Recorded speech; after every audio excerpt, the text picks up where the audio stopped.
tunggu supaya Pak Sam bisa In ini. your presence I am calm, waiting for the kingdom come.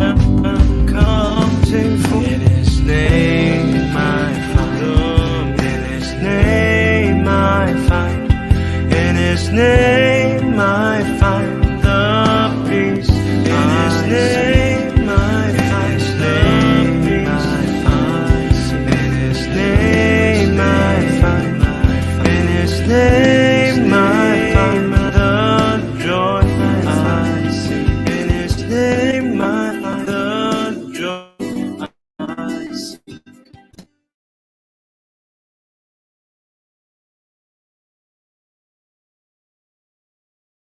Bapak Ibu yang dikasihi Tuhan Kristus, selamat malam bagi semua yang berada di Indonesia, selamat sore bagi yang berada di Jerman, dan selamat pagi bagi semua yang berada di Amerika dan Kanada. Kita bersyukur kepada Tuhan saya bertemu kembali dalam ibadah online di Sema Donai, sekaligus ibadah pembukaan kelas SSOGC Duyulan yang ketiga. Bersama pembimbing kita yang sekaligus gembala kami di Sema Adonai, Bapak Pendeta Dr. Daniel Palungan, dengan tema pada saat ini, hamba yang layak dipuji. Mari Bapak Ibu, kita akan mulai kita dengan mendengarkan ujian pembukaan hal yang dibawa oleh Ibu Yanti. Dipersilakan. Terima kasih Pak. Shalom, shalom. Puji Tuhan. Saya ucapkan salam sejahtera bagi kita semua yang hadir di hari ini. Saya percaya setiap kita yang hadir di hari ini adalah orang-orang yang rindu lawatan Tuhan, orang-orang yang rindu diberkati Tuhan hari ini. Puji nama Tuhan, kita akan menyiapkan hati kita untuk menyembah Tuhan. Pemazmur mengatakan lebih baik satu hari di pelataran-Mu daripada 1000 hari di tempat lain. Bapak Ibu Saudara-saudari, Raja Daud menulis ayat ini ketika dia mengerti bahwa di luar hadirat Tuhan dia tidak menemukan ketenangan dan kedamaian. Begitupun juga dengan kita semua yang hadir pada hari ini, karena kita menyadari sumber ketenangan kita hanya berasal daripada Tuhan. Amin, amin. Satu hal yang ku rindu,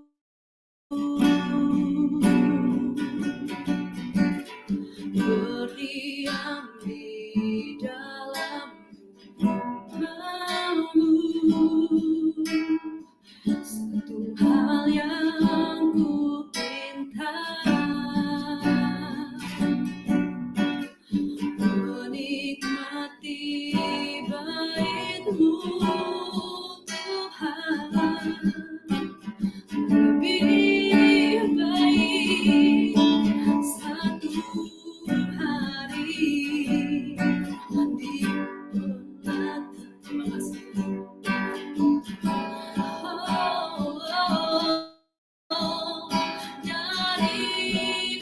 Daripada 1000 hari di tempat lain. Aku memuji-Mu, aku memuji-Mu, aku menyembah-Mu. Kau Allah yang hidup dan menikmati semua kemudahan-Mu.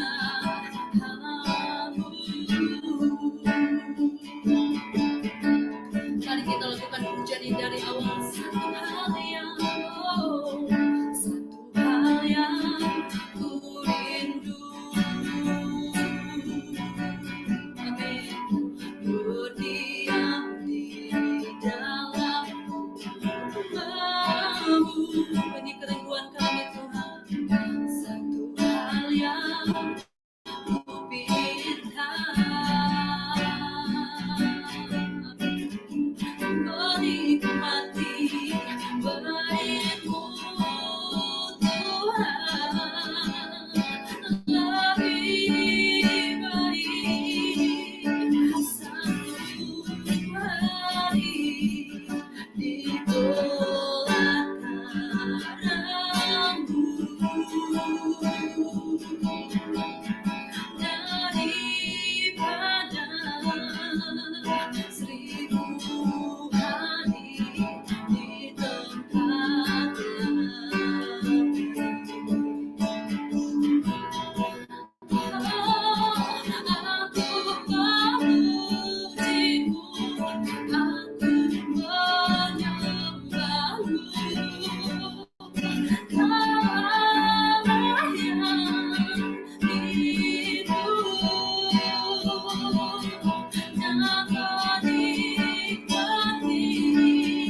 Amin.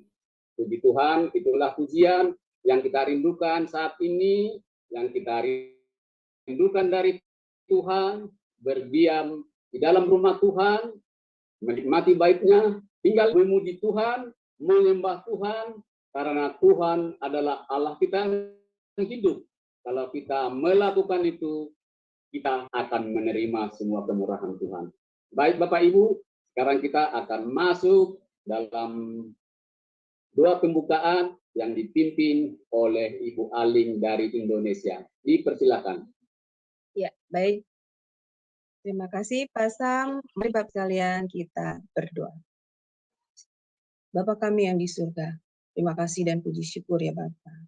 Karena kasih karunia-Mu telah mengumpulkan kami semua pada malam ini di dalam kelas tema Adonai untuk melakukan ibadah kami. Ya Bapak, terima kasih juga untuk kesehatan yang sudah diberikan kepada kami semua. Ya Bapak, biar kita selalu ada penyertaan-Mu dan di dalam ibadah kami ini. Berkatilah yang bertugas malam ini Tuhan, baik menjadi litur dan menjadi pendoa, yang menjadi operator di belakang layar. Berkatilah ya Tuhan, dan mampukanlah kami semua melakukan tugas kami dengan baik dan dengan lancar. Dan terutama berkat hamba-Mu, pendeta dan Tuhan yang malam ini umat yang dari padamu, sehingga dapat menyampaikan kebenaran firman-Mu sesuai dengan kebenaran firman-Mu dan memberikan kami pemahaman yang benar sesuai dengan kehendak-Mu Tuhan.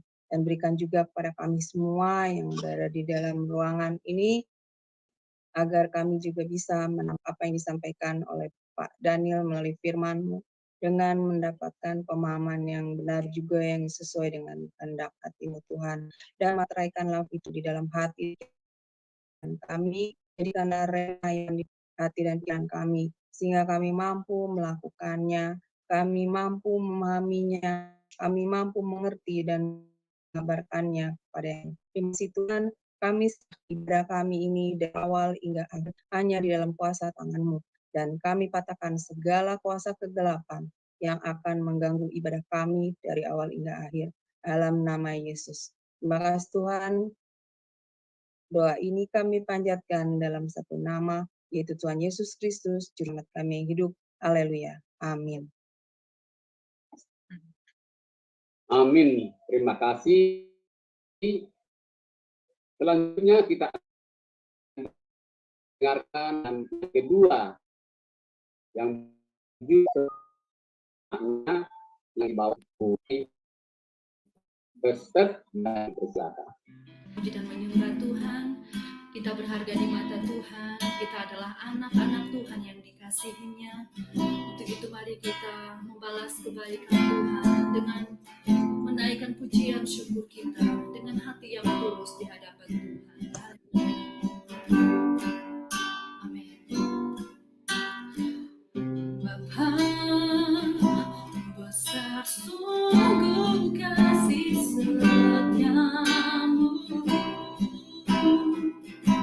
nyata sungguh perlindunganmu, tak satu kuasa mampu pisahkan aku dari kasih-Mu.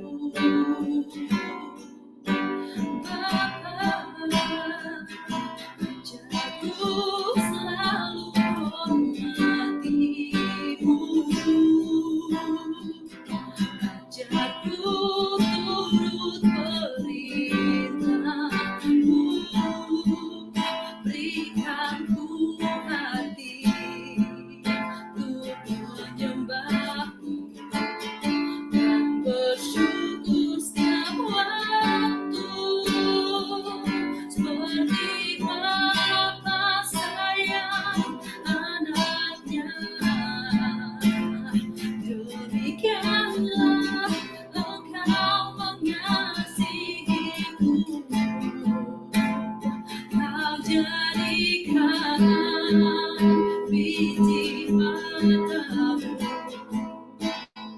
Kau berikan semua yang ada padamu, seperti Bapa sayang anaknya.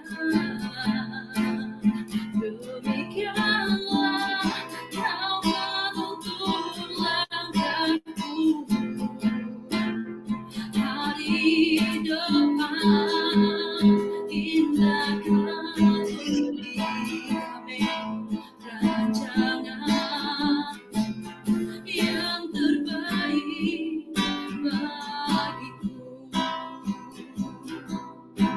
Terima kasih Tuhan, Kau baik. Terima kasih Tuhan. Bapa, besar sungguh kasih setiamu, nyata sungguh perlindunganmu, tak satu kuasa mampu pisahkan aku dari kasih-Mu. Bapa, ajarku selalu hormati-Mu, ajarku turut perintah-Mu, berikan ku hati untuk menyembah-Mu dan bersyukur tiap waktu, seperti Bapa sayang anaknya. Demikianlah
Tuhan, sungguh besar kasih setia Tuhan pada kita. Tidak ada kuasa yang mampu memisahkan kasih Bapa daripada kita. Bapa mengajarkan kita untuk menghormatinya. Bapa mengajarkan kita untuk menuruti perintahnya. Bapa memberikan hati kita untuk menyembah Tuhan dan bersyukur setiap waktu dan tinggal di rumah Tuhan juga.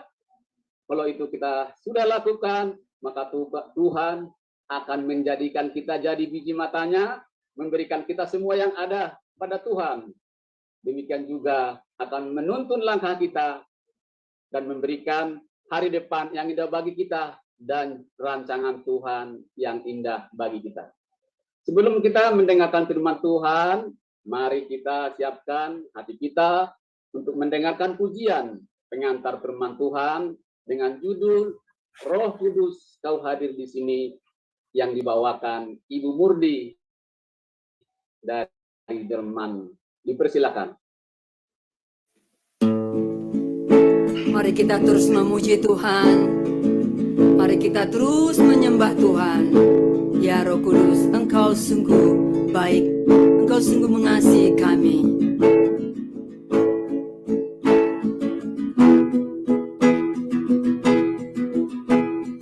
Roh Kudus, Kau hadir di sini. Roh Kudus, Kau mengasihiku. Kau lembut, Kau manis, Kaulah penghiburku, penolongku, diutus Bapakku.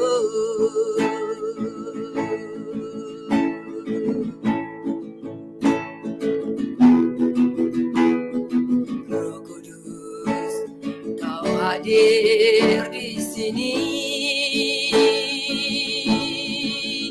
Roh Kudus, Kau mengasihiku. Kau lembut, Kau manis, Kaulah penghiburku, penolongku, diutus Bapakku. Ku buka untuk Roh-Mu Tuhan, ku buka hati menyembah-Mu Yesus. Jamahlah kami, penuhi kami dengan kuasa Allah Maha Tinggi. Jamahlah kami, penuhi kami dengan kuasa Allah Maha Tinggi.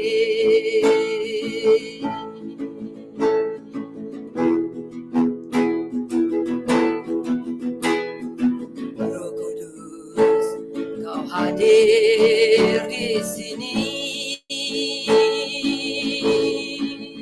Roh Kudus, Kau mengasihiku. Kau lembut, Kau manis, Kaulah penghiburku,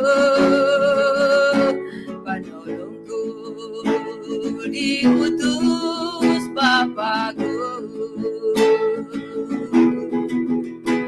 Ku buka untuk Roh-Mu Tuhan, ku buka hati menyembah-Mu Yesus. Jamahlah kami, penuhi kami dengan kuasa Allah Maha Tinggi.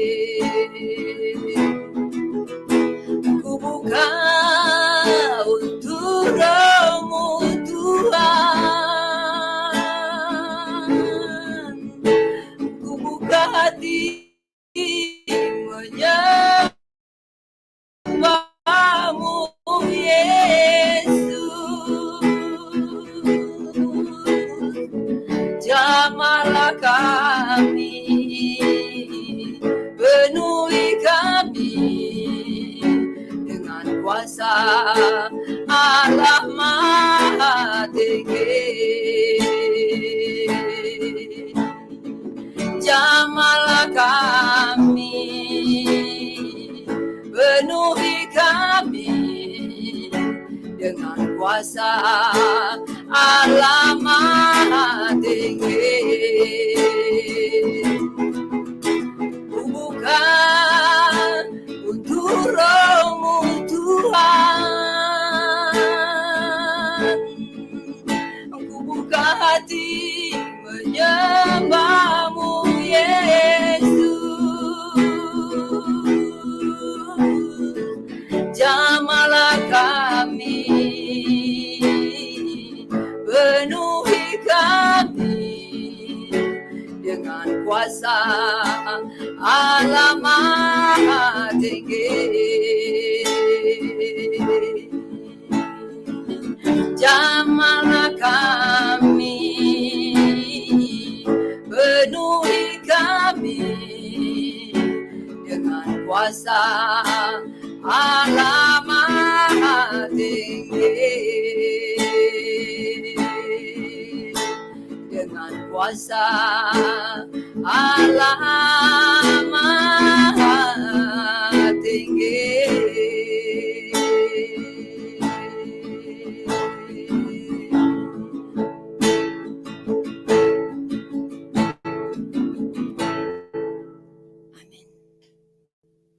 Haleluya. Kiranya Roh Kudus hadir di setiap hati kita dimanapun kita berada, walaupun kita tidak saling mengenal karena kita berjauhan, tapi Tuhan mengenal hati kita pribadi lepas pribadi.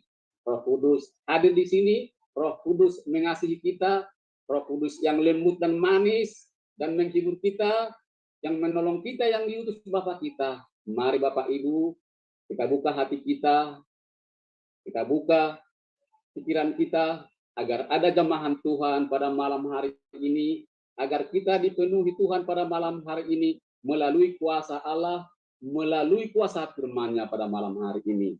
Tiba saatnya kita akan mendengarkan firman Tuhan yang akan dibawakan oleh Bapak Gembala kami, Bapak Pendeta Dr. Dadian Tolongan. Saya persilahkan. Shalom saudara-saudara yang terkasih dalam Tuhan. Mari sebelum kita mendengar firman Tuhan, kita tunduk kepala, kita berdoa. Bapa yang di surga, kami berterima kasih karena anugerah dan pertolongan-Mu kami boleh ada sampai hari ini, dan kami tetap dalam keadaan yang kuat, tetap sehat, dan juga tetap berkomitmen untuk mengiring dan melayani Tuhan.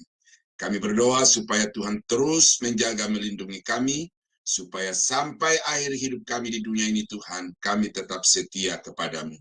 Kami akan mendengarkan firman-Mu, kiranya Roh Kudus dapat menguasai hati pikiran pendengaran kami, juga menguasai jaringan kami, supaya tidak ada satupun yang terganggu, dan dengan demikian firman Tuhan yang akan kami dengar hari ini, akan kami pahami dengan benar, dan kami jadikan sebagai acuan di dalam kami melayani dan juga mengiring Engkau. Bapa, kami berdoa, kami sambut kebenaran firman Tuhan di dalam nama Yesus Tuhan dan Juru Selamat kami. Haleluya.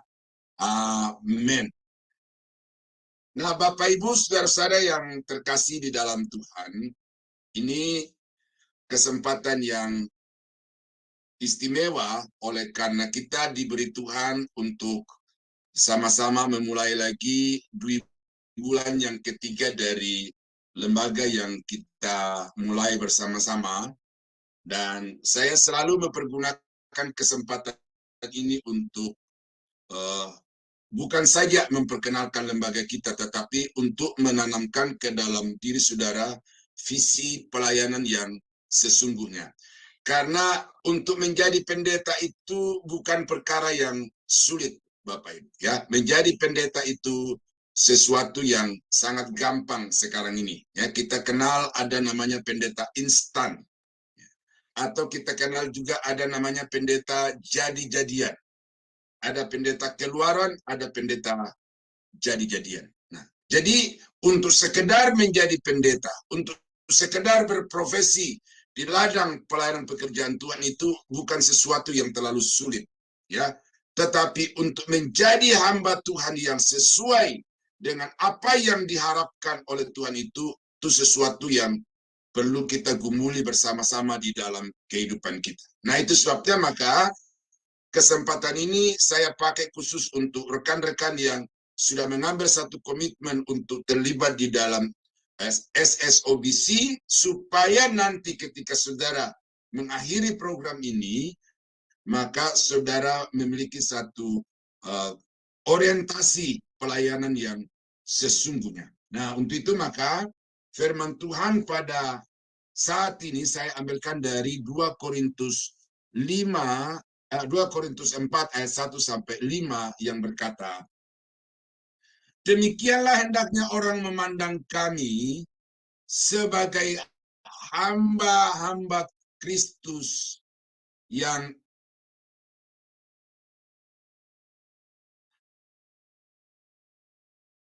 kepada dia akhirnya dituntut dari pelayan-pelayan yang demikian ialah bahwa mereka ternyata dapat dipercayai.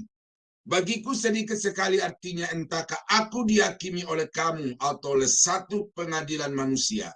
Malahan diriku sendiri tidak ku hakimi, sebab memang aku tidak sadar akan sesuatu, tetapi bukan karena itulah aku dibenarkan. Dia yang menghakimi aku ialah Tuhan. Karena itu janganlah menghakimi sebelum waktunya, yaitu sebelum Tuhan datang. Ia akan menerangi juga apa yang terserah, memperlihatkan apa yang direncanakan di dalam hati. Maka tiap-tiap menerima pujian dari Allah. Inilah yang menjadi dasar untuk saya membangun topik menerima pujian. Sehingga judulnya adalah hamba-hamba Tuhan yang akan menerima pujian dari Allah. Jadi saudara, ayat ini konteksnya adalah pengadilan Kristus. Paulus di dalam pelayanannya melihat bahwa sebagai satu nilaian akhir dari apa yang dikerjakannya itu, kita semua hamba-hamba Tuhan, baik rasul-rasul maupun nabi-nabi, dan juga hamba-hamba Tuhan di sepanjang zaman gereja, itu hasil akhir atau kualitas akhir dari apa yang dikerjakan selama dia ada di tengah-tengah dunia itu akan dibuktikan pada saat dia menghadap takhta pengadilan Kristus. Nah, ini penting Bapak Ibu, karena sesuatu yang kita kerjakan itu tidak hanya kita memulai kemudian kita tidak tahu kemana arah orientasi tujuan pelayanan kita, tetapi ini penting untuk kita tahu bahwa apapun yang kita kerjakan, apapun yang kita perkatakan di tengah-tengah dunia ini, itu akan berujung kepada pertanggungjawab Kristus. Dan semua orang, kata Paulus di sini, itu akan menerima puji-puji, menerima penghargaan, akan menerima ganjaran sesuai dengan apa yang dikerjakan di tengah-tengah dunia ini, di dalam hidupnya, di dalam pelayanan, dan dalam segala aktivitasnya itu akan mendapatkan reward yang sesuai. Ini penting karena kalau seorang hamba Tuhan tidak mengerti tujuan akhir dari pelayanannya, maka kemudian dia akan mengerjakan segala sesuatu itu dengan sembarangan. Kalau saudara pernah membaca satu buku yang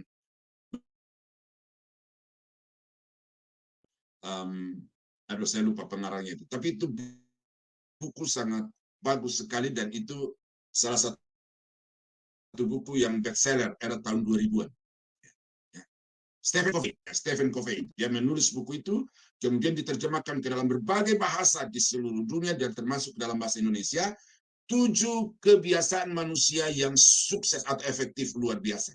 Nah, salah satu poin di dalam buku itu adalah mulai dari akhir. Begin from the end. Nah, jadi saudara di dalam memulai satu pekerjaan itu hanya akan terarah kalau saudara melihat hasil akhir dari apa yang saudara kerjakan itu. Kalau saudara tidak gambaran ideal di akhir dari semua yang saudara kerjakan, berarti saudara adalah orang yang setiap hari meraba-raba kemana akan diarahkan pekerjaan itu. Itu sebabnya di dalam kepemimpinan itu satu prinsip yang mutlak harus dimiliki oleh setiap pemimpin itu adalah yang namanya visi. Nah, inilah yang dikatakan oleh Stephen Covey itu bahwa semua orang-orang yang sukses, semua orang-orang yang berhasil itu dia memiliki satu tujuan yang jelas. Oleh karena itu di dalam membuat satu perencanaan, membuat satu program-program, maka kita harus melakukan satu perhitungan dari akhir itu. Dia kasih satu contoh bagaimana NASA ketika dia mau mengorbit ke bulan itu, maka dimulai perhitungan itu dari bulan. Situasi bulan, kemudian bagaimana situasi mendekati bulan itu. Dari situ kemudian akhirnya dirancang satu pesawat yang bisa membawa manusia itu mendarat di bulan dengan tidak ada hambatan apa-apa. Jadi memulai dari akhir. Nah, saya mau aplikasikan prinsip ini ke dalam pelayanan saudara dan saya bahwa kita sebagai jemaat, kita sebagai hamba-hamba Tuhan, akan ada saatnya nanti kita akan menghadap Kristus untuk mempertanggungjawabkan segala sesuatu yang kita kerjakan di tengah-tengah dunia ini, baik ataupun jahat. Sebabnya kita harus hati-hati, kita harus bekerja dengan segenap kehidupan kita karena tidak ada yang tersembunyi di hadapan Tuhan. Ayat yang ke-5, ya. Karena itu janganlah menghakimi sebelum waktunya, yaitu sebelum Tuhan datang. Ia akan menerangi juga apa yang tersembunyi di dalam kegelapan. Ia akan memperlihatkan, akan menyingkapkan, akan memaparkan apa yang direncanakan di dalam hati. Saya mau kasih tahu kepada Bapak Ibu. Muka bisa dipoles. Gaya senyum, gaya bicara bisa dilatih. Tetapi itu tampilan di mata manusia. Bagaimana supaya kita menarik? Bagaimana supaya kita disukai? Bagaimana supaya orang simpatik? Tetapi Tuhan tidak terpukau dengan tampilan di panggung. Tuhan tidak terpukau dengan gaya bicara. Tuhan tidak terpukau dengan model senyum. Karena Tuhan melihat sampai ke kedalaman hati setiap orang. Baik hamba-hamba Tuhan maupun jemaat Tuhan. Karena itu saudara, maka di dalam kita melayani Tuhan itu, kita harus melakukannya secara total. Hati, pikiran, dan kekuatan kita. Karena saatnya nanti kita akan dinilai oleh Tuhan. Dan bukan hanya yang kita katakan, bukan hanya yang kita perbuat yang dinilai, tetapi apa yang ada di dalam pikiran kita, apa yang ada di dalam hati kita, itu juga yang akan menjadi penilaian Tuhan. Nah, itu sebabnya Bapak Ibu, bagaimana supaya ketika kita menghadap Tuhan saat pengadilan itu berlangsung, supaya kita mendapat puji-pujian. Sabaslah hai hambaku yang setia. Engkau telah setia di dalam perkara yang kecil. Aku akan memberikan tanggung jawab kepadamu di dalam perkara yang besar. Itu adalah kalimat indah yang diucapkan oleh Tuhannya yang memang pantas untuk mendapatkan hal itu. Nah, oleh karena itu maka judul khotbah kita hari ini adalah hamba Tuhan yang mendapat pujian saat pengadilan Kristus. Ya, jadi kita fokus kepada saat pengadilan Kristus, bukan saat sekarang ini ketika saudara sedang dipuja-puja, sedang disanjung-sanjung oleh jemaat ataupun oleh rekan-rekan kerja, tetapi bagaimana ketika nanti saudara mendapat pujian dari Tuhan. Nah, ada syarat-syarat yang mutlak saudara harus penuhi untuk bisa mendapatkan puji-pujian itu. Nah, tapi tentu ini menurut teks ya, 1 Korintus 4 ayat yang pertama sampai dengan ayat yang kelima. Karena kalau kita bicara masalah ini secara topik, itu dari Kejadian sampai Wahyu kita mendapatkan begitu banyak syarat yang harus kita penuhi, tetapi karena ini adalah ekspositori, maka saya batasi di dalam 1 Korintus 4 ayat 1 sampai yang kelima. Nah, yang pertama, syaratnya untuk saudara bisa menjadi hamba Tuhan yang mendapatkan pujian dari Tuhan adalah saudara harus menjadi hamba Tuhan yang dapat dipercaya. Ya. Demikianlah hendaknya orang memandang kami sebagai hamba-hamba Kristus yang kepadanya dipercayakan rahasia Allah. Ini bukan sesuatu yang murahan Bapak Ibu, yang bahasa hari-harinya itu apa, ecek-ecek, bukan. Kalau seseorang itu mendapatkan kepercayaan dari Allah, dan apalagi kepercayaan itu adalah sesuatu yang rahasia, ini berarti orang itu betul-betul telah memenuhi kualifikasi untuk itu. Katakanlah begini, saudara, dalam konteks negara. Ada orang yang dipilih oleh satu negara, katakanlah Indonesia, untuk mewakili Indonesia ke negara yang lain. Katakanlah duta besar.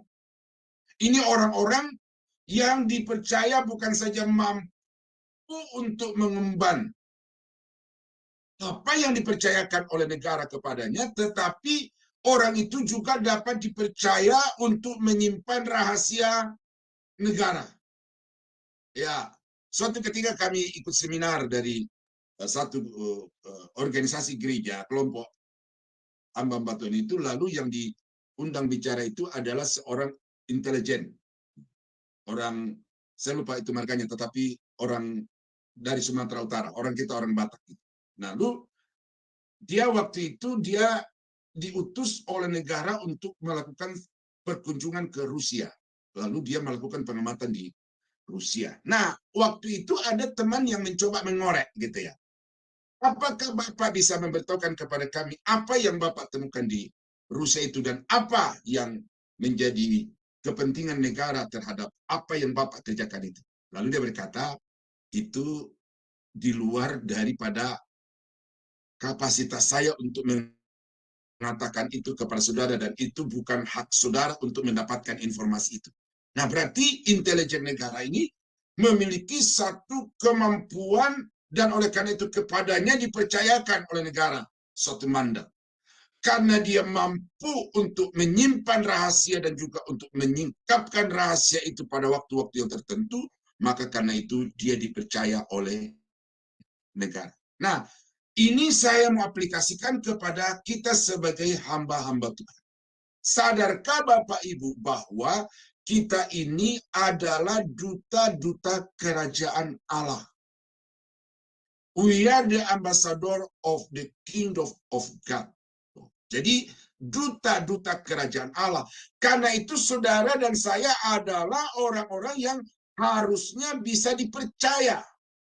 Bukan saja dari segi kemampuan, tetapi juga untuk menyimpan dan menyingkap rahasia itu. Nah, untuk itu ayat ini Bapak Ibu saya mencoba perjelas berdasarkan Alkitab. Apa maksud dengan rahasia itu?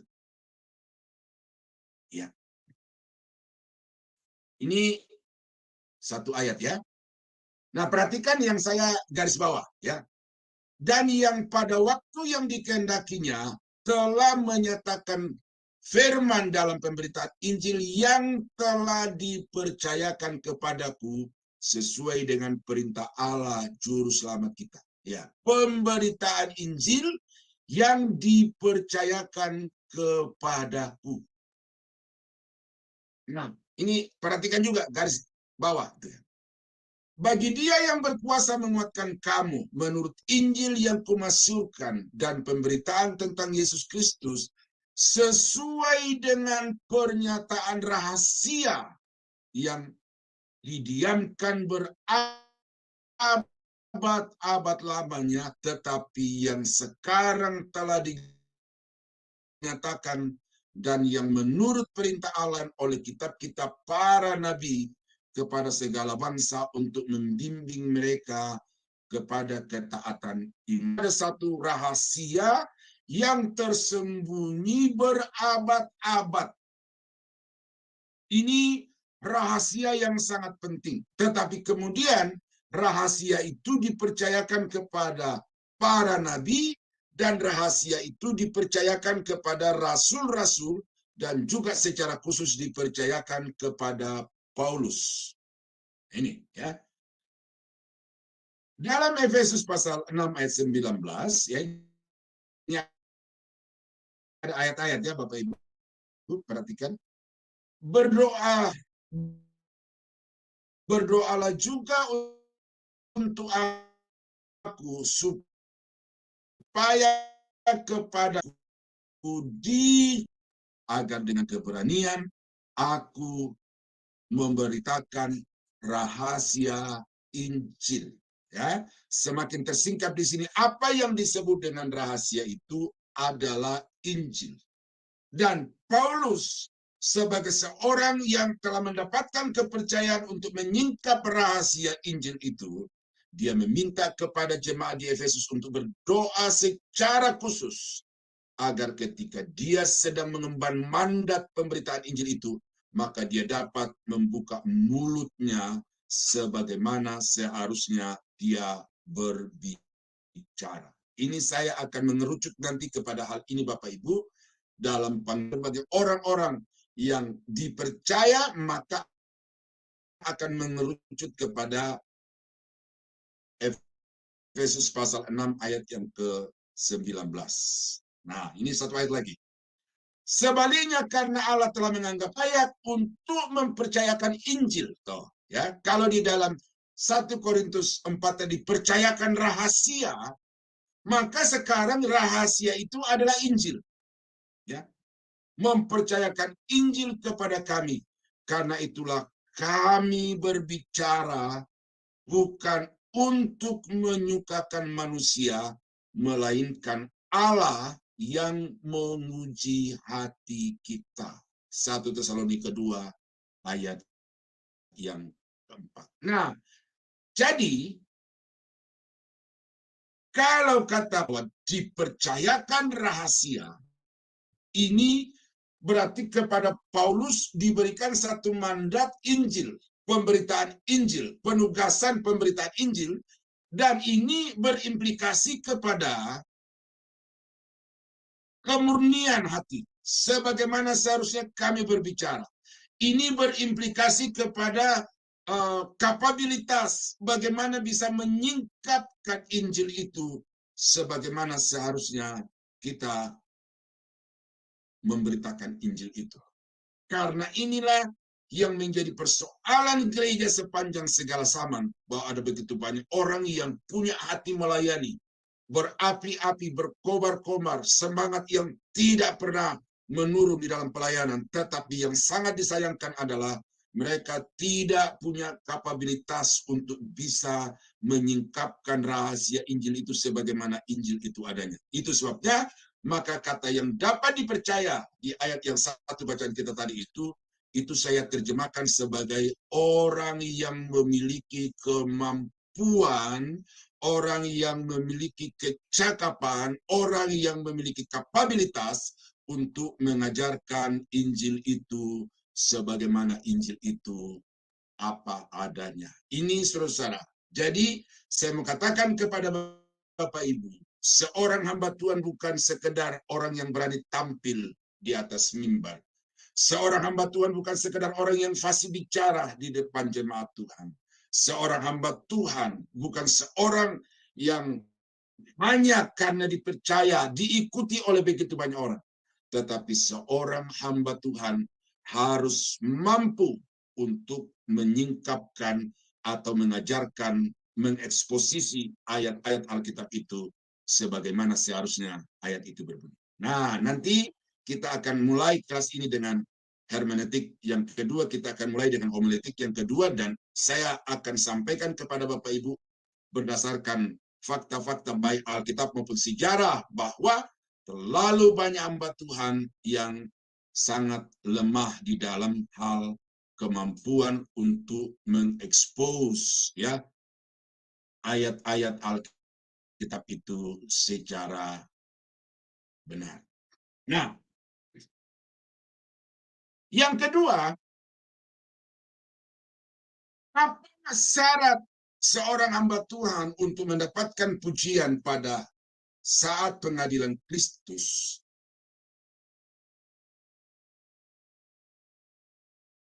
Adalah seorang itu harus, nah di sini dikatakan dapat dipercaya, ya dapat dipercaya, tetapi itu di dalam penekanan yang berbeda. Nanti ya saya akan sampaikan. Ya, setia sampai akhir.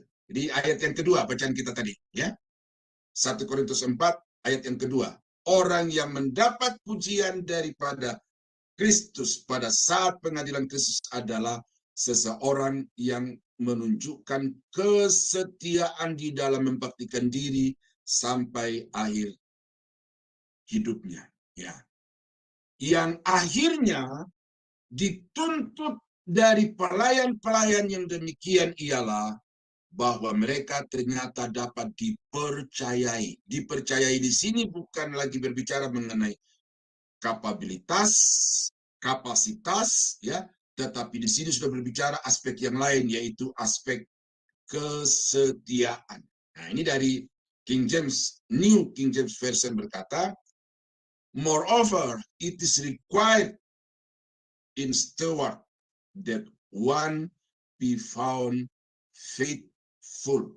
Nah, faithful itu diterjemahkan dari kata pistis, ya, kata pistis di dalam bahasa Yunani. Jadi orang yang bukan hanya percaya, tetapi juga orang yang setia.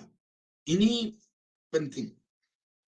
Karena seorang pelayan Tuhan itu tidak cukup memulai, tetapi seseorang yang mampu untuk mengakhiri. Ya. Karena kalau hanya sekedar memulai, itu semua orang bisa. Banyak gereja-gereja telah dibangun di Indonesia, tetapi kemudian di desa-desa yang saya kunjungi, gedung-gedung gereja itu banyak yang berubah menjadi kandang kerbau oleh karena tidak dipakai lagi untuk beribadah, tetapi kemudian oleh masyarakat dijadikan sebagai kandang kerbau karena pelayan-pelayan di situ tidak bertahan sampai pada akhirnya. Itu sebabnya kata Alkitab bahwa apa yang dituntut dari seorang pelayan Tuhan untuk pada akhirnya mendapat pujian dari Kristus adalah bahwa orang itu dapat dipercayai dalam arti setia. Ya, setia. Kalau kita memulai Bapak Ibu, ya, semua orang bisa berkata, saya mau setia. Saya mau kasih kisah sedikit. Waktu saya masuk di PGAK tahun 81, itu kami memulai masuk dalam satu angkatan itu 52 orang. Tetapi setelah 3 tahun berlalu, yang selesai itu hanya 27 orang yang 3 tahun itu. Jadi 50%-nya kemana? Padahal waktu kita baru masuk itu semuanya memberi kesaksian. Karena setiap kali dosen masuk, selalu diminta untuk 1 orang memberi kesaksian di depan kelas. Lalu semua berkata, saya meninggalkan ayah dan ibuku. Saya meninggalkan pekerjaan saya dan saya mau menjadi hamba Tuhan. Saya mau setia. Tetapi baru 3 tahun sudah resign, ya, sudah ambil langkah mundur. Waktu saya masuk program S1, kami yang masuk satu angkatan itu 38. Satu angkatan 38 orang, ya. Mungkin sama dengan kelas kita sekarang ini. Tetapi setelah sampai di ujung program itu, yang di wisuda itu hanya 3 orang. Ya, tepat waktu itu 3 orang, termasuk saya dari 3 orang itu. Ada beberapa orang yang menyusul kemudian. Tetapi dari 38 yang kemudian setelah saya pantau sampai hari ini, yang bisa mendapatkan gelar S1 pada program itu mungkin hanya sekitar 14-15 orang. Nah, jadi 50% yang awal-awalnya begitu komit, yang begitu antusias, ternyata gugur di tengah perjalanan. S2, S3 begitu. Nah, jadi Bapak Ibu yang kekasih dalam Tuhan, ini saya mau sampaikan kepada kita bahwa memulai itu memang satu poin yang penting. Tetapi ada sebuah lagu yang mengatakan, bukan langkah pertama yang menentukan, tetapi langkah yang terakhir. Itu sebabnya orang yang akan mendapatkan pujian dari Kristus adalah orang yang memulai dan juga mengakhiri dengan baik. Ya, saya mau bacakan satu bagian Alkitab dari apa yang Paulus katakan ini. Ya, di dalam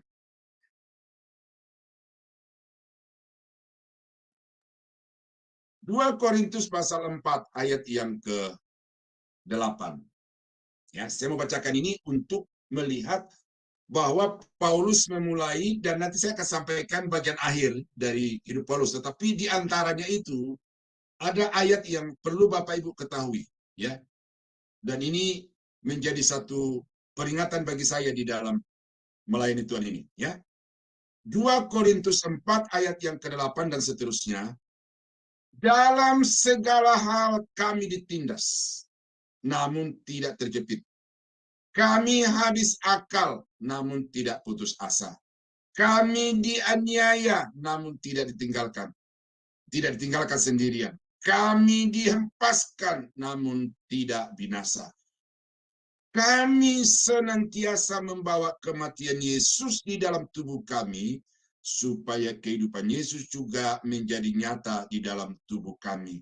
Sebab kami yang masih hidup ini terus-menerus diserahkan kepada maut karena Yesus, supaya juga hidup Yesus menjadi nyata di dalam tubuh kami yang fana ini.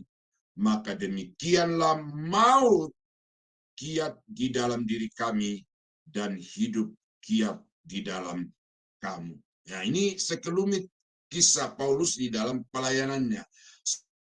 Saudara baca lagi di bagian lain dalam Alkitab yang mengatakan, kami berpuasa karena terpaksa, kami diancam oleh binatang buas, kami diancam oleh salju kedinginan, ya, kemudian diancam oleh orang-orang, baik orang-orang yang jahat maupun juga oleh orang-orang Yahudi. Tetapi kami tidak peduli dengan itu, asalkan kami dapat menyelesaikan tugas yang dipercayakan Tuhan kepada kami. Nah, jadi saudara-saudara, saya mau sampaikan ini Paulus. Dia telah memulai di dalam 1 Korintus 4 ayat 1 sampai 5. Dia telah menjalaninya di dalam beberapa ayat yang saya sudah sampaikan kepada Bapak Ibu. Dan sekarang apa yang menjadi akhir dari kehidupan Paulus ini di dalam 2 Timotius 4 ayat 6 sampai 8. Mengenai diriku, darahku sudah mulai dicurahkan sebagai persembahan, dan saat kematianku sudah dekat. Aku telah mengakhiri pertandingan yang baik. Aku telah mencapai garis akhir. Aku telah memelihara iman.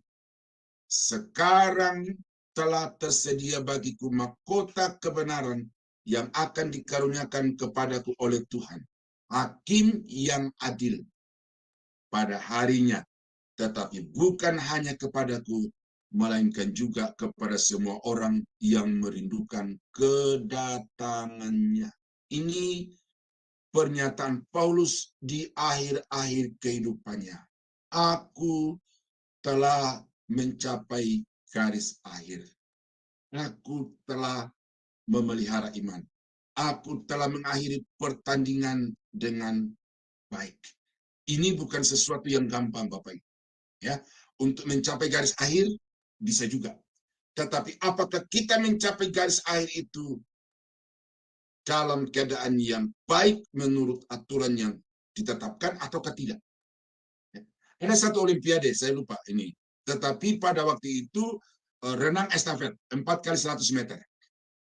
Lalu yang menjadi juaranya adalah Rusia. Ini saya lupa putri apa putra. Pokoknya estafet. Ya. 4 kali 100 meter, 4 perenang. Amerika adalah runner up-nya. Tetapi begitu mereka keluar dari kolam renang, masuk ke dalam ruangan khusus, di situ dites urin. Ternyata ditemukan bahwa perenang-perenang Rusia ini mengkonsumsi entah apa, tetapi itu masuk kategori hal-hal yang dilarang untuk perenang pertandingan olimpiade seperti itu. Jadi istilah kasarnya itu adalah doping. Akhirnya mereka didiskualifikasi dan akhirnya yang menjadi pemenang untuk memperoleh medali emas itu adalah perenang dari Amerika Serikat. Nah, ini saya mau katakan ini bahwa ada orang yang mengakhiri, ya, ada orang yang mengakhiri, tetapi tidak dengan baik. Itu sebabnya Bapak Ibu setia, ya, setia bukan hanya dari awal sampai akhir. Ya, ini ya, bukan hanya di langkah terakhir. Tetapi ada satu aspek yang lain yang wajib Bapak Ibu perhatikan adalah bagaimana supaya selama di dalam perjalanan mengiring Tuhan itu, saudara dapat memperlakukan diri sebagaimana seorang atlet yang berlari dengan aturan-aturan yang sudah ditetapkan. Kemudian pada akhirnya dia mencapai garis akhir, maka orang itu berhak untuk mendapat pujian dari Tuhan.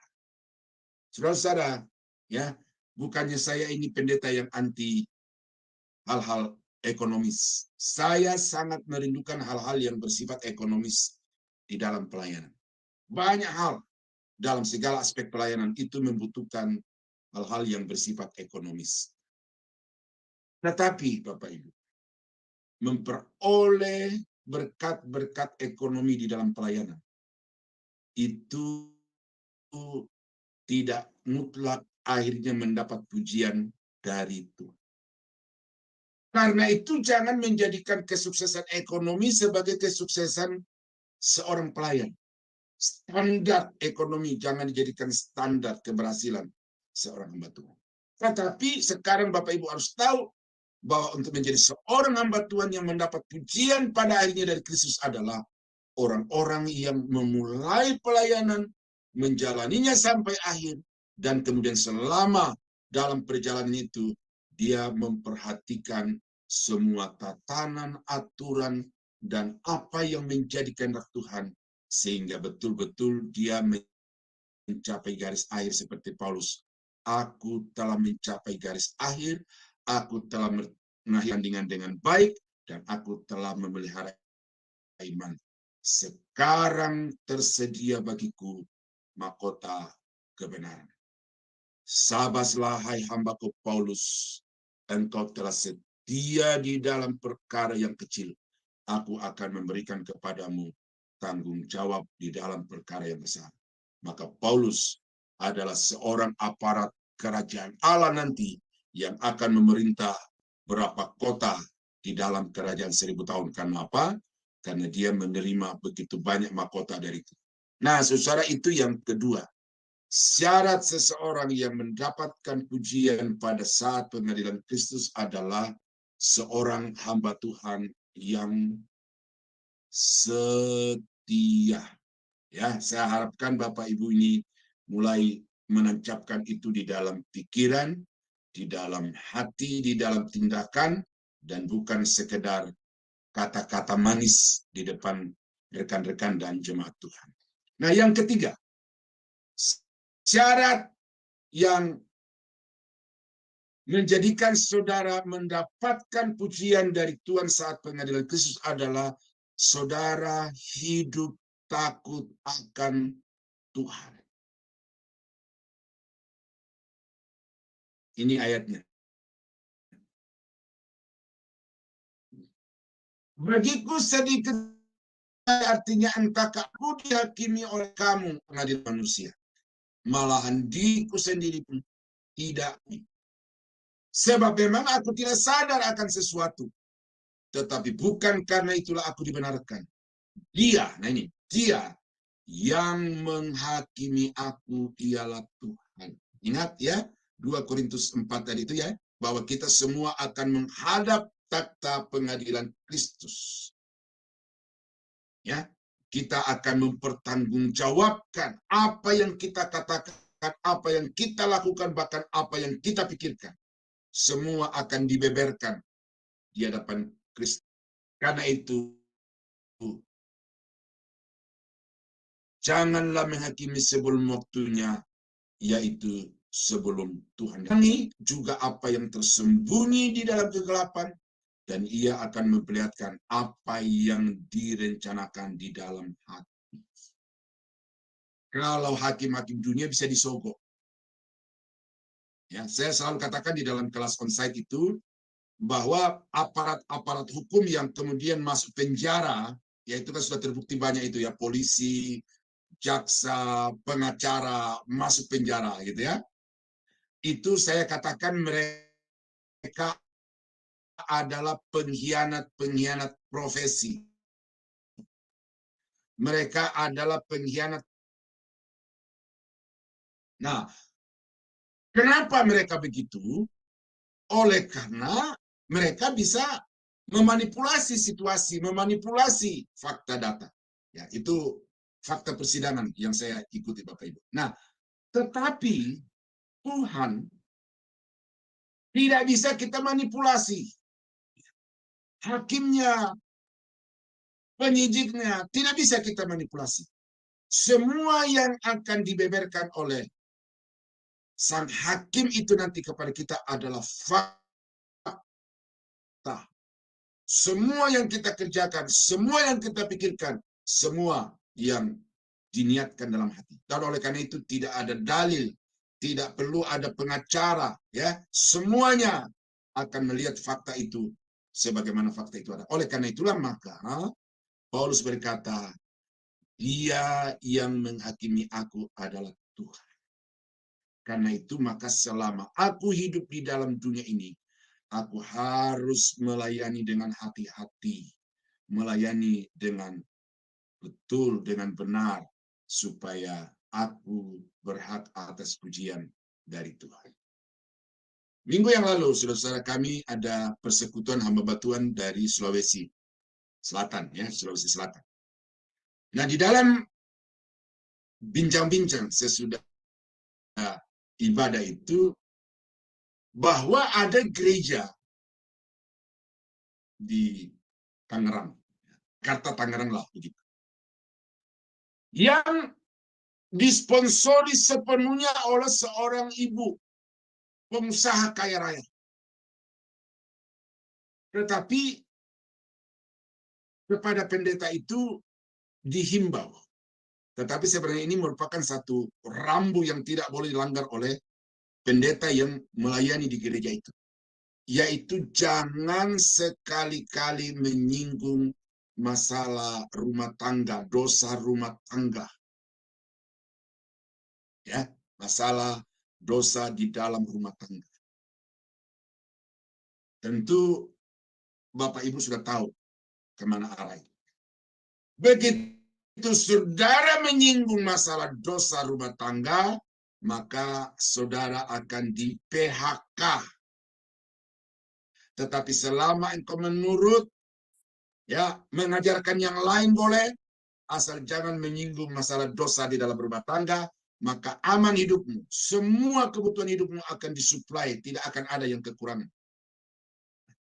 Waktu saya kuliah S2, ada teman saya orang Nias.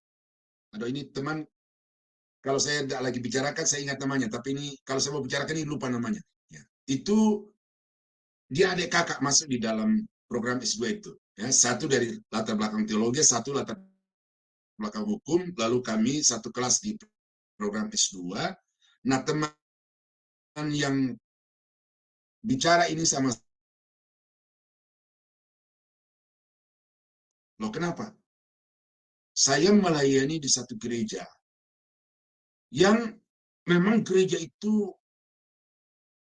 secara ekonomi, aduh kaya, punya 2 blok ruko, 3,5 tingkat, dan setiap bulan itu dana operasionalnya itu ditanggung oleh seorang bapak setiap bulan. Nah, tahun 2000, 5 juta setiap bulan. Tetapi yang menjadi dilema adalah bahwa pendeta kami itu setiap kali dia membaca sebuah bagian Alkitab, seperti tadi 1 Korintus 4 ayat 1 sampai 5. Begitu dia sampai pada satu bagian yang menyinggung masalah dosa zina, itu dia skip empati ayat itu. Karena sponsor dan yang menyumbangkan 2 blok ruko 3,5 tingkat ini adalah seorang pengusaha yang di Indonesia punya istri 1, di Amerika punya istri 1. Dan itu diketahui oleh semua orang. Sehingga dia berkata, teman saya orang Nias ini, kalau saya memperhatikan ayat yang dipilih itu tegas berbicara tentang masalah dosa zina, tetapi pendeta ini tidak berani untuk menyingkapkan itu di dalam jemaat karena dia tahu apa konsekuensi ketika dia menyingkapkan ayat itu kepada jemaat. Nah, saudara-saudara, dari 2 contoh ini saya mau sampaikan kepada Bapak Ibu. Lebih takut kepada sponsor di dalam gereja. Banyak pendeta-pendeta yang lebih menghormati orang-orang kaya di dalam gereja. Lebih daripada menghormati Tuhan. Lebih daripada takut kepada Tuhan. Jadi, hamba-hamba Tuhan itu perlu untuk di dalam hidupnya memiliki rasa takut kepada Tuhan. Harus memiliki rasa hormat kepada Tuhan. Dia tidak boleh takut kepada pengusaha, dia tidak boleh takut kepada sponsor, tetapi dia harus takut kepada Tuhan lebih daripada siapapun. Oleh karena itu, ayat-ayat Alkitab yang sudah dipilih di atas mimbar itu harus dieksposisi, harus diuraikan secara benar kepada jemaat. Dan seperti yang Paulus katakan tadi, berdoa jugalah untuk aku, supaya kepadaku dikaruniakan perkataan yang benar, supaya ketika aku membuka mulut, aku dapat mengatakan sebagaimana seharusnya aku berbicara atau mengatakannya. Ini penting, Bapak Ibu. Ya, saya sangat mengharapkan bahwa profil dari alumni SSOBC adalah hamba Tuhan yang takut kepada Tuhan lebih daripada takut kepada manajemen gereja, lebih daripada takut kehilangan gaji, kehilangan income, dan lain sebagainya. Ini penting Bapak Ibu karena hari-hari ini pendeta jadi-jadian itu merajalela di mana-mana, tetapi mereka adalah orang-orang yang tidak takut akan Tuhan. Saudara pernah mendengar ketua sinode ditangkap masuk gereja, masuk penjara. Karena dia menduplikasi stempel dari satu departemen. Dan dia memasukkan daging dari luar negeri secara ilegal ke Indonesia, tetapi kemudian dianggap legal karena dia ada cap kementerian. Masuk penjara. Ya, pendeta yang punya istri simpanan. Ini bukan rahasia lagi, Bapak Ibu. Ya, tetapi kepada saudara dan saya mau sampaikan pada hari ini, bahwa kalau saudara merindukan ada pujian dari Tuhan pada saat pengadilan Kristus, maka selama ada di tengah dunia ini, milikilah rasa takut kepada Tuhan. Ya, katakan apa adanya. Ya, tetapi untuk itu ada teorinya, Bapak Ibu. Ya, nanti kita akan belajar itu. Ada teorinya. Supaya apa yang saudara katakan itu tidak terbantahkan, maka pahami teorinya, pahami ilmunya. Seperti pada malam ini, 3 poin yang saya angkat. Ya, dapat dipercayai berbicara tentang kapasitas, dapat dipercayai berbicara tentang kesetiaan, dan kemudian takut akan Tuhan itu berbasis kepada ayat yang ketiga sampai dengan ayat yang kelima. Siapa yang berani untuk membantah 3 poin ini? Tidak akan ada, karena semuanya berbasis kepada teks dan ayat-ayat dari dalam teks itu. Nah, ini satu ayat terakhir yang saya sampaikan berkaitan dengan pentingnya rasa takut kepada Tuhan. Di hadapan Allah dan Kristus Yesus yang akan menghakimi orang yang hidup dan yang mati, aku berpesan dengan sungguh-sungguh kepadamu demi penyataannya dan demi kerajaannya. Beritakanlah firman, ya, beritakanlah firman. Ya, ini saya akan ekspos nanti di kelas homiletik frasa itu. Tetapi yang saya mau sampaikan malam ini adalah siap sedialah baik atau tidak baik waktunya. Nyatakanlah apa yang salah, tegurlah dan nasihatilah dengan segala kesabaran dan pengajaran. Ya, siap sedialah baik atau tidak baik waktunya, baik atau tidak baik situasinya. Memang pendeta yang berbicara belak-belakan seperti saya, seperti malam ini, itu pendeta tidak akan disukai, Bapak Ibu. Saya berusaha bagaimana supaya disukai orang, tetapi untuk itu membutuhkan satu perjuangan yang teramat berat. Sangat sedikit orang yang bisa percaya kepada saya, apalagi di pertemuan pertama kali. Saya temukan ada beberapa orang. Pertama, kedua, dan mungkin yang ketiga. Ya, adalah Bu Heni. Ya, itu yang ketiga. Tetapi ada 2 sebelumnya itu yang saya anggap itu adalah karunia Tuhan yang luar biasa bagi saya. Karena pada pertemuan yang pertama, mereka langsung trust, percaya bahwa saya ini seorang pendeta. Nah, jadi jangan sekedar menjadi orang yang disukai, yang disenangi, tetapi bagaimana supaya di dalam situasi apapun, saudara dapat menyatakan firman itu sebagaimana firman itu. Terlepas disukai orang atau tidak disukai orang itu nomor 2, tetapi yang nomor 1 adalah sampaikan firman itu sebagaimana firman itu. Ya, tegur kalau itu kesalahan. Nasihati kalau memang perlu, ada orang yang perlu diarahkan hidupnya. Sabar, memang tidak gampang pelayanan itu. Dan apalagi pengajaran ini. Ya, pengajaran ini banyak orang yang tidak suka, Bapak Ibu. Ya, tidak suka ini pengajaran. Katanya, wah, ini ribet, jelimet. Jadi lebih baik yang bikin kita happy-happy. Dia bilang di pekerjaan kita sudah stres dengan pikiran ini, pikiran itu. Di gereja kita harus mikir lagi dengan pengajaran ini, pengajaran itu. Jadi banyak sekarang pendeta-pendeta yang menata diri, menata kata-kata, supaya ketika dia di atas panggung, dia membuat jemaat itu tertawa lepas. Tetapi saya mau kasih tahu kepada Bapak Ibu, bahwa kita ketika berdiri di depan jemaat, kita tidak sekedar berdiri di depan jemaat, tetapi kita sedang berdiri di hadapan Tuhan. Karena itu, berusahalah untuk pertama-tama menyenangkan Tuhan. Baru yang kedua, berjuanglah untuk menyenangkan jemaat. Karena percuma menyenangkan jemaat, percuma disukai jemaat. Tetapi kemudian Tuhan berkata, enyahlah dari hadapanku, kamu pembuat kejahatan. Aku sekali-kali tidak mengenal kamu. Tuhan, bukankah kami sudah bernubuat demi namamu? Bukankah kami sudah mengadakan mujizat demi namamu? Tetapi Tuhan berkata, sorry, aku tidak pernah mengenal kamu. Nah, itu ironi Bapak Ibu. Karena itu maka seperti judul khotbah kita pada malam ini adalah jadilah hamba Tuhan yang berhak untuk mendapatkan pujian dari Tuhan. Nah, itulah firman Allah yang saya sampaikan kepada kita. Pujian daripada Kristus adalah hamba Tuhan yang memiliki kapasitas untuk mengajarkan firman itu secara benar. Yang kedua, seorang yang setia di dalam setiap langkah hidup pengiringannya kepada Tuhan. Dan yang ketiga, seorang hamba Tuhan yang memiliki rasa takut di dalam hidupnya, dalam pelayanannya kepada Tuhan. Kiranya Tuhan menolong, Tuhan memberkati Bapak Ibu. Mari kita tunduk kepala, kita berdoa.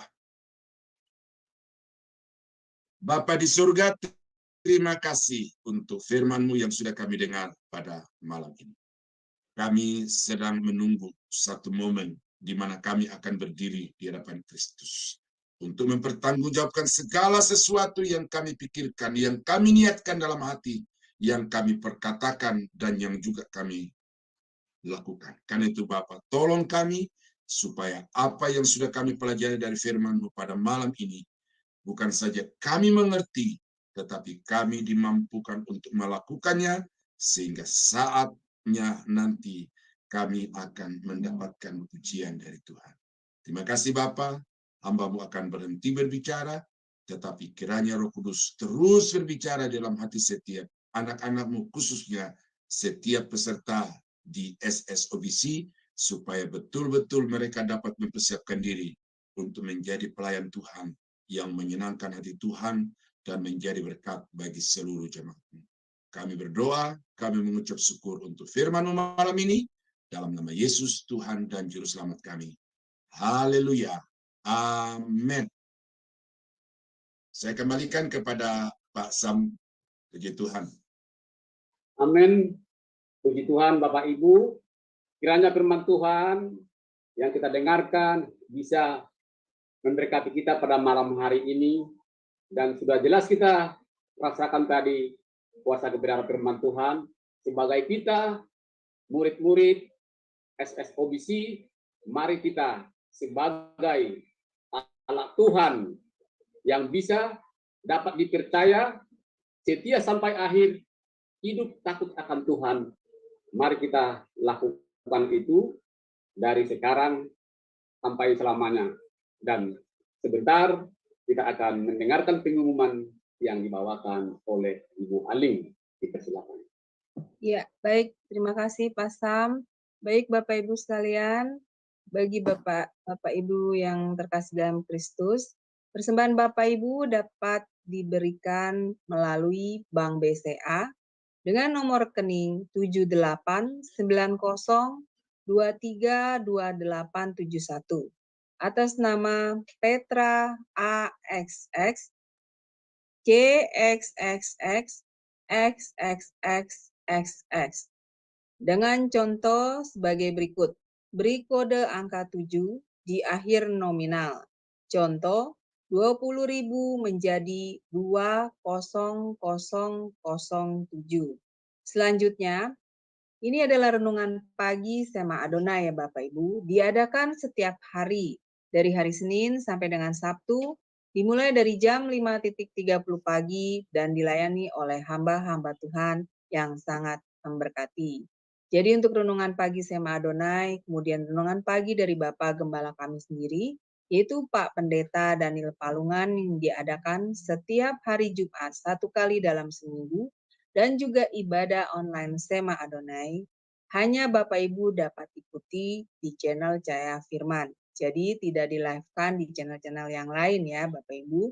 Oleh karena itu bagi Bapak Ibu yang belum mensubscribe channel baru kami, channel Cahaya Firman, tolong Bapak Ibu subscribe channel baru kami, sehingga Bapak Ibu bisa mengikuti keseluruhan acara-acara Sema Adonai lewat channel Cahaya Firman, terutama yang tidak di-live-kan di channel-channel lain ya Bapak Ibu.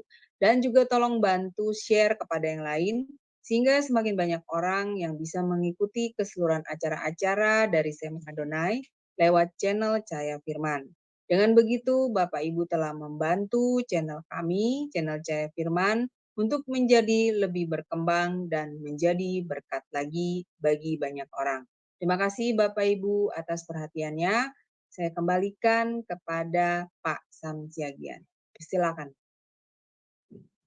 Baik Bapak Ibu, sebelum kita menerima doa berkat Tuhan, kita akan mendengarkan pujian yang untuk meresponi firman Tuhan dengan judul Dengar Dia Panggil Nama Saya, yang dibawakan oleh Ibu Murni dari Jerman. Dipersilakan. Baik Ibu Bapak, mari kita kembali memuji Tuhan ya. Mari kita dimanapun Ibu Bapak berada, mari kita meresponi firman Tuhan yang sangat membuat kita tadi hati ya firman Tuhan ini. Dengarlah dia panggil nama saya.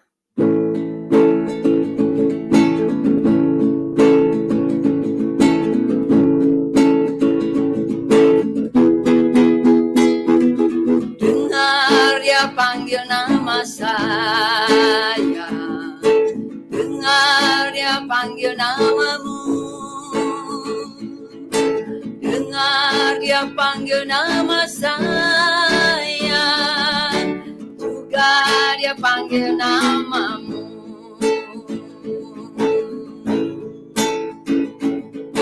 Dengar dia panggil nama saya.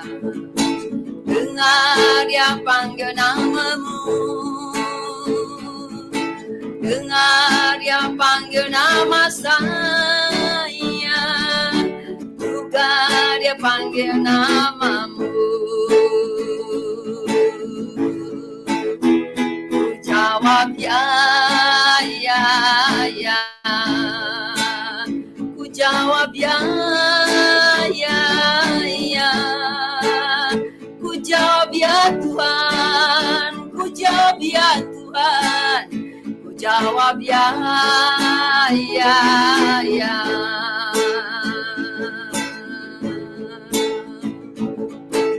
Oh giranglah, oh giranglah,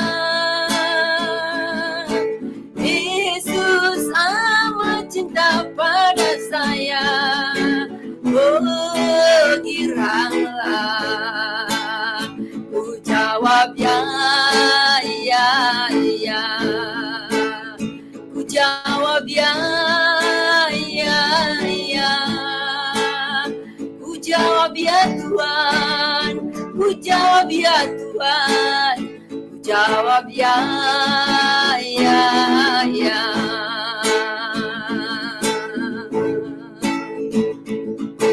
Dengar dia panggil nama saya. Dengar dia panggil namamu. Dengar dia panggil nama saya. Juga dia panggil namamu. Ku jawab ya, ya, ya. Ku jawab ya, ya, ya. Ku jawab ya Tuhan. Ku jawab ya Tuhan. Ku jawab ya, ya, ya. Ku jawab ya Tuhan. Ku jawab ya Tuhan. Ku jawab ya, ya, ya. Oh giranglah, haleluya. Oh giranglah, Yesus amat cinta pada saya. Oh giranglah, oh giranglah, puji Tuhan. Oh giranglah, Yesus amat cinta pada saya. Oh giranglah, ku jawab ya, ya, ya. Ku jawab ya, ya, ya Tuhan. Ku jawab ya Tuhan. Ku jawab ya Tuhan. Ku jawab ya, ya, ya. Ku jawab ya Tuhan. Ku jawab ya Tuhan. Ku jawab ya, ya, ya. Ku jawab ya Tuhan. Ku jawab ya Tuhan. Ku jawab ya, ya, ya.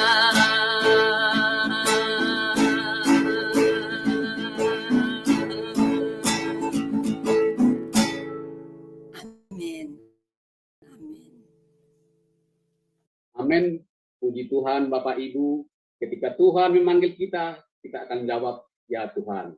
Karena Tuhan Yesus amat cinta kepada kita. Tetapi juga tadi firman Tuhan yang kita dengarkan, itu juga syaratnya kita bisa dipanggil Tuhan, dapat dipercaya, setia sampai akhir, hidup takut akan Tuhan. Dan itu sudah sangat banyak penjabarannya apa arti hidup takut akan Tuhan. Baik Bapak Ibu, tiba saatnya kita mengakhiri ibadah kita pada malam hari ini. Kita akan menerima doa berkat Tuhan yang dipimpin oleh Bapak Gembala kami, Bapak Daniel Palungan. Dipersilakan. Bapa di surga, terima kasih karena Tuhan sudah memimpin ibadah kami dari awal sampai akhir. Ibadah Sema Adonai dan juga ibadah pembukaan dari SSOBC. Kami bersyukur ya Tuhan karena Tuhan terus memberikan kami kesempatan untuk memperdalam kebenaran firman-Mu. Dan karena itu Bapa tolong kami supaya apa yang sudah kami dengar dan sudah kami mengerti pada malam ini, kami dapat melakukannya dalam kehidupan kami setiap saat. Secara khusus untuk peserta di SSOBC Tuhan, kami berdoa supaya Tuhan berikan kepada mereka kemampuan untuk menyerap semua pengetahuan yang diberikan yang berdasar kepada Alkitab, dan juga Tuhan berikan kepada mereka kesetiaan supaya mereka yang sudah memulai, mereka juga akan mengakhiri dengan baik, sehingga dengan itu mereka akan menjadi hamba-hamba Tuhan yang dapat dipercaya. Kami berdoa Bapa, untuk sebentar kami akan mengakhiri ibadah kami. Kiranya apapun aktivitas kami selanjutnya, baik beristirahat maupun melaksanakan tugas-tugas harian kami, kami berdoa kiranya Tuhan menjaga melindungi kami, supaya semua yang kami kerjakan dapat berhasil, dan kami sendiri terpelihara sempurna di dalam tangan-Mu. Makasih Tuhan untuk rekan-rekan yang sudah terlibat pada malam ini, baik sebagai pemimpin puji-pujian, sebagai MC atau moderator, sebagai operator, dan hal-hal lain yang mereka telah lakukan bersama-sama. Kiranya Tuhan tolong supaya kami dapat semakin setia mengemban panggilan dan penugasan daripada Tuhan.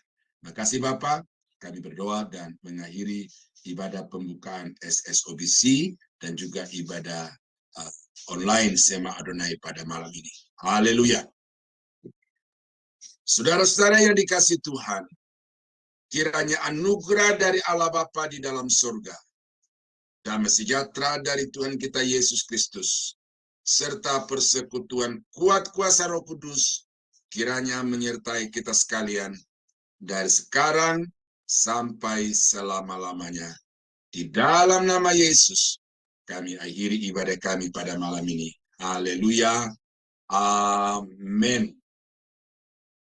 Amin. Amin, Bapak Ibu. Sampai di sini ibadah kita saat ini. Amin. Kita semua yang ada di SSOBC dan juga saudara-saudara saya yang ikut bergabung, nanti kita akan saling disapa setelah di ending live pada malam hari ini. Selamat malam. Kita berhening 1 menit. Tuhan Yesus memberkati. Salam. Salam.